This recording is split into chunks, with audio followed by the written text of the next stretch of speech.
नमस्कार, मैं विश्वनाथ प्रताप यादव और आप देख रहे हैं न्यूज बिहार नेशन। बिहार में दो शिक्षिकाओं को गोली मारकर निर्मम तरीके से अलग अलग जगहों पर हत्या कर दी गई। बता दें कि बिहार के दो जिले जहानाबाद और कटिहार में दो शिक्षिकाओं को निर्मम तरीके से गोली मारकर अपराधियों के द्वारा हत्या कर दिए गए हैं। बिहार में लगातार आपराधिक घटनाएं बढ़ रहे हैं। बता दें कि जहानाबाद जिले के काको थाना क्षेत्र अंतर्गत पहल बिघा गाँव में खुशबू कुमारी नामक एक बीपीएससी शिक्षिका है, जिन्हें गोली मारकर निर्मम तरीके से अपराधियों के द्वारा हत्या कर दिए गए। वहीं सोनी भारती जो कटिहार की रहने वाली है, जो अपने पति के साथ विद्यालय जा रही थी, तभी अपराधियों ने गोली मारकर उनकी भी हत्या कर दी। हालांकि जहानाबाद जिले की पुलिस के द्वारा घटनास्थल पर पहुंचकर मामले की जांच की जा रही है और लगातार पुलिस के द्वारा घटना का अंजाम दिए जाने के उपरांत पुलिस मामले की जांच में जुटी है और पुलिस हर बिंदु पर तफ्तीश करने में लगी है। वहीं स्थानीय एसपी का कहना है कि जमीन संबंधित विवाद मामले में पहल बिघा में गोली मारकर शिक्षिका को हत्या की गई है। वहीं परिजनों के द्वारा क्या कुछ बताया गया और एसपी के द्वारा क्या कुछ बताया गया, इस वीडियो के माध्यम से देखिए और चैनल को सब्सक्राइब कीजिए, लाइक कीजिए। 11 से 11:30 के बीच में वो लोग 50 का एवरेज में था। हम काउंट नहीं किए, मतलब उसके 50 के एवरेज में है। क्या हुआ था? हुआ क्या था, वो लोग पूरा घर को छेक लिया था और छेक करके और ऊपर में पीछे से चढ़ गया और पहले पीछे से फायर करना शुरू करके चढ़ गया ऊपर में। चढ़ करके जब हम सब घर में से निकले हुए थे, सबको फटाफट पकड़ लिया और हम ज़मीन के लिए 12 लाख रुपया लोन ले रखे थे, जिसमें 6 लाख कैश निकाल के रखे हुए थे। वो कैश भी लेके गया और जेवर भी 6 लाख का लेके गया। और बाद में जब ननद को मतलब उसका सामान छीने लगा तो वो चिल्लाने लगे, इसलिए 3 आदमी मिलकर उसको गोली मारा। तो लूटपाट की नियत से आए थे या हत्या की नियत से आए थे? अब उसको मन में क्या था, लूटपाट के नियत से ही आया था, मगर वो चिल्लाने लगी इसलिए उनको हत्या कर दिया। अच्छा, जमीन विवाद का भी कारण बताया जा रहा है। जमीन विवाद का ऐसा कुछ कारण नहीं है। हम किसी आदमी से झगड़ा नहीं करना चाहते। कितना राउंड फायरिंग हुई? तकरीबन 100 के एवरेज में। सभी लोग फिर फरार हो गए? हाँ, सभी लोग फरार हो गए। जब गोली मार दिया, पैसा ले लिया, पूरा लूट लिया, तो वो बाहर हो गया। घर में कौन कौन लोग थे इस समय?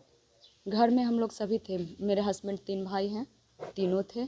सासू माँ थी, हम थे, मेरी जेठानी थी, ननद थी। ननद क्या करती है? ननद बीपीएससी टीचर थी। टीचर थी। हाँ, कहाँ पोस्टिंग कहाँ पे? बरामा पढ़ाती थी। क्या शुभ नाम है आपका? चमेली कुमारी। रात में जो जिस घर में घटना हुई है, इनके एक भाई हैं जिनका घरेलू नाम विक्की है, उनसे बात हुई थी। घटना के कुछ संभावित कारण हैं, वो लोग अपना आवेदन दे रहे हैं, कुछ लोगों को आइडेंटिफाई भी कर रहे हैं। प्रारंभिक जांच में हम लोगों का जो मूल अनुसंधान का बिंदु है वो ये है कि इनका जो घर है, इस घर से जुड़े हुए पीछे के हिस्से में एक ज़मीन पर निर्माण कार्य चल रहा है, उसको लेकर विवाद है। लेकिन हम लोगों ने पता किया तो स्थानीय थाने या अंचल में इनके द्वारा कभी इस विवाद को ले नहीं जाया गया। कुछ इनके संबंधी इस गांव में भी बसे हुए हैं और कुछ संबंधी यहाँ से शिफ्ट होकर घोसी थाना अंतर्गत गोलकपुर गांव बता रहे हैं, वहाँ भी चले गए हैं। इसी विवाद को लेकर ये घटना होने की संभावना ज़्यादा है, लेकिन हम लोग सभी संभव बिंदुओं पर अनुसंधान करेंगे। कुछ लोग आइडेंटिफाई हुए हैं, जिनमें से 2 से 3 लोगों का आपराधिक इतिहास भी पाया गया है, तो हम लोग कोशिश करेंगे कि जल्दी से जल्दी ऐसे लोगों की गिरफ्तारी हो जाए। इस घटना में एक शिक्षिका की डेथ। कल रात में जो ये घटना है, इनका घर जो है वो पीछे से खुला हुआ है और जिस कमरे में वो शिक्षिका थी वो इस घर की बेटी हैं। उनकी शादी हो गई थी, पर वो अक्सर जॉब के सिलसिले में वो घर पे रहती हैं और यहीं से अप डाउन अपनी जॉब पर करती थी। जिस रूम में वो थी, उस रूम की खिड़की में भी 2 गोली के निशान पाए गए हैं और संभवतः वो गोली उनके बॉडी पे लगी होगी या ये लोग में से 3-4 लोग ऊपर भी चढ़ कर गए हैं। कुछ आई विटनेस भी हैं जिनका भी हम लोग बयान ले रहे हैं। उसी जो जख्म हुआ उसको लेकर ये लोग काको और सदर हॉस्पिटल गए थे। रात में भी उनसे बात हुई थी और चूंकि मामला गंभीर था तो उन्होंने पीएमसीएच रेफर किया, उसी में उनकी दुखद मृत्यु हुई है। सर, कितने राउंड फायरिंग हुई? अभी तक हम लोगों का जो सीज़र है उसमें 7 बुलेट के खोखे इन लोगों ने बरामद किए हैं, लेकिन इन लोगों का कहना है कि 15-20 राउंड तो कम से कम फायरिंग हुई है। और जो लोग भी थे वो लोग कुछ जो हम लोगों का प्राइमरी इन्वेस्टिगेशन है और आई विटनेसेस के बयान हैं, उससे ये लग रहा है कि वो लोग घरेलू सदस्यों से भी परिचित थे। घरेलू सदस्य भी उन लोगों को जान रहे हैं। जो भी प्राथमिकी आवेदन अभी दर्ज होता है, हम लोगों की एक टीम पीएमसीएच भी गई है, वहाँ पर भी उन लोगों के बयान ले रही है। जैसा आवेदन आता है हम लोग जल्दी से जल्दी अभियुक्तों की गिरफ्तारी सुनिश्चित करेंगे। अभी तक इस मामले में पुलिस ने क्या किया? अभी तक तो हम लोगों ने जो पीओ है ये देखा है, घायलों के लिए जो पीएमसीएच टीम गई थी इन लोगों की, वहाँ पर हमारी टीम गई, उन लोगों का बयान ले रही है और जो संदिग्ध हैं उन लोगों की छापामारी के लिए हम लोगों की टीम लगा दी गई है। 3 से 4 लोगों को हम लोगों ने अभी आइडेंटिफाई किया है, उनके लिए हम लोग छापामारी कर रहे हैं। सर, बड़ी संख्या में लोग आए थे, 2 दर्जन से के आसपास लोग थे और लगभग 25 राउंड की फायरिंग की बात आ रही है।